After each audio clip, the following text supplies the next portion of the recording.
Hello, everyone. Welcome to the Financial Mini Lecture. Have you noticed the following phenomena? When the news mentions an LPR cut, people planning to buy homes feel pleased because their monthly mortgage payments may decrease. Meanwhile, when you hear that the Federal Reserve raises or cuts interest rates, global stock markets often experience noticeable fluctuations. This leads to a key question. How can the intentions of the central bank be accurately and smoothly transmitted to every enterprise and household that needs loans? If the transmission channels are obstructed or the policy instruments are used improperly, it is like a doctor prescribing medicine that never reaches the affected area. The effectiveness will be greatly reduced.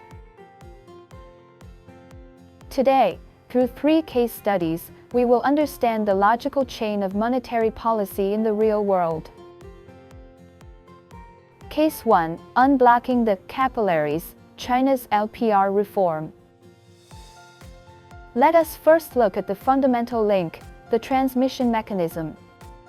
In the past, China's deposit and lending rates were anchored to official benchmark rates, and the linkage between commercial banks' loan pricing and policy rates was not sufficiently tight. As a result, changes in policy interest rates were sometimes not transmitted smoothly. In 2019, the People's Bank of China launched the Loan Prime Rate (LPR) reform. The LPR is quoted independently by 18 commercial banks based on the lending rates offered to their most creditworthy clients. It is primarily priced with reference to the Medium-Term Lending Facility (MLF) rate, which can be understood as the interest rate at which the central bank provides funds to banks. After removing the highest and lowest quotations, the arithmetic average is calculated and rounded by the National Interbank Funding Center to form the LPR. In this way, a clear transmission path of MLF rate affects LPR affects actual lending rates has been established. When the central bank adjusts the MLF rate, it can directly influence the LPR, thereby guiding commercial banks to adjust the interest rates on almost all newly issued loans. This is like unblocking the capillaries of the financial system, allowing policy intentions to be implemented precisely and transmitted smoothly, comprehensively nourishing the development of the real economy. When the central bank intends to support economic growth and reduce financing costs, it lowers the MLF rate. The LPR quoted by commercial banks then declines accordingly, and ultimately the interest rates on your mortgage and auto loans also fall. This reform has greatly enhanced the precision and effectiveness of China's monetary policy and serves as a model of internal structural optimization. Now think about this. Did the core of the LPR reform change the central bank's authority to set final lending rates, or did it strengthen the key role of the market in interest rate transmission and pricing? That's right. The answer is the latter. It established a more market-oriented mechanism for interest rate formation and transmission. Case 2. Choosing the core target, Singapore's exchange rate-centered regime. After unblocking transmission mechanisms, different economies must choose the most critical policy target based on their own characteristics, that is, the core objective of monetary policy. Singapore provides a highly distinctive example. As a small and highly open economy that depends heavily on trade, the Monetary Authority of Singapore, MAS, uses the nominal effective exchange rate of the Singapore dollar as its primary monetary policy instrument. By managing an undisclosed target band against a basket of currencies, supplemented by foreign exchange market intervention and liquidity operations, MAS aims to achieve price stability and sustainable economic growth. For Singapore, managing the exchange rate is more direct and effective than managing interest rates in stabilizing the overall economy. This is because exchange rate stability directly affects import costs and export competitiveness, thereby influencing inflation and economic growth. This reflects the policy wisdom that the least suitable target may belong to others, but the most suitable target must belong to oneself. It stands in sharp contrast to many large economies that primarily use interest rates as their main policy instrument. It tells us that there is no single, best framework, only the framework that best fits a country's economic structure. Now think about this. If Singapore's major trading partners fall into recession and external demand declines sharply, how is MAS most likely to adjust policy in order to support the economy? A. Substantially cut interest rates. B. Keep the exchange rate band unchanged. C. Allow the Singapore dollar to depreciate moderately. The correct answer is C. Allowing a moderate depreciation of the exchange rate can enhance export competitiveness, which is a natural policy response under Singapore's monetary policy framework. Case 3. Responding to extreme cycles, massive liquidity injection, and sudden breaking in Europe and the United States. When an economy is hit by extreme shocks and traditional policy space is exhausted, how do central banks respond? Over the past few years, the actions of central banks in Europe and the United States have resembled a real-world stress test.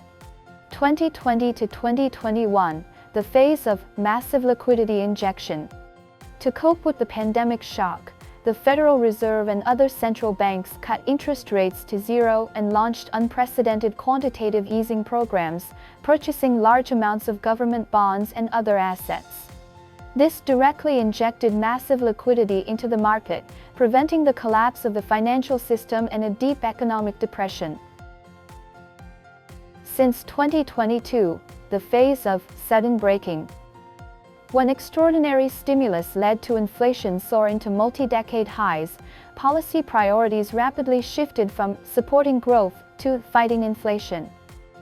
In March 2022, the Federal Reserve launched one of the most aggressive interest rate hiking cycles in history and initiated quantitative tightening. This case profoundly reveals the dilemmas and lag effects inherent in monetary policy.